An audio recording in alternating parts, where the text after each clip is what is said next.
Deti, čo si pripomíname 31. októbra? 31. októbra si pripomíname deň stvorenia.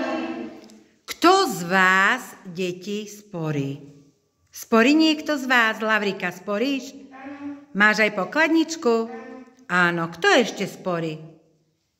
A kto veľa míňa? Kto ľubí chodiť na nákupy? Čo si, Sebastián, kupuješ? No ja som si kúpil z Prvého svätého jeden darček. Dobre, super. Ak ste si kúpili darček, ste sa obdarovali, to je výborne.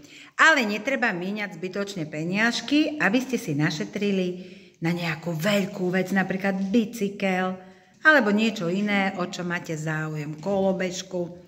Aj my na dnešnej hodine sme si pripomenuli Svetový deň sporenia. A to čím? Čo sme si prečítali na dnešnej hodine? Dnes sme si prečítali rozprávku o 3 grošoch. Áno, krásnu rozprávočku o 3 grošoch. Čo vy držíte v ruke? Ukážte mi, čo držíte. A čo sú to? Čo je tam napísané na zadnej strane? Groš. Áno, Matias. Čo je základný symbol našej rozprávky, ktorú sme čítali? Základný symbol rozprávky je groš. Áno, ináč povedané? Dukát. Áno, dukát.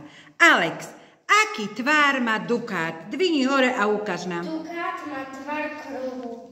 Sebastián, na čo nám slúži dukát? Dukát slúži na platenie. Áno, dukát slúži na platenie. Ondrejko, a čím platíme dnes? Dnes platíme eurami.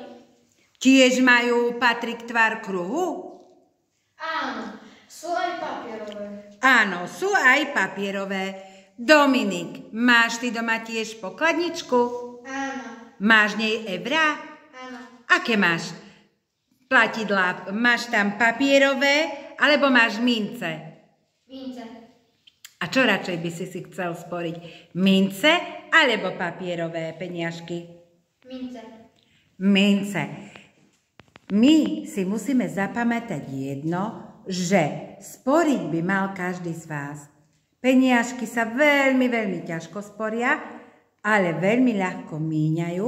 Aj z našej rozprávky vyplýva poučenie, že koľko zarábal starý človek. Lavrika, koľko zarábal? 3 groše na deň. Áno, a vyžil z nich, Alex? Nevyžil. Vyžil. Vyžil. Áno, z týchto 3 grošov vyžil. My o chvíľočku si urobíme aj ilustráciu k tejto rozprávke a dáme si to krásne na nástenku. Súhlasíte? Áno.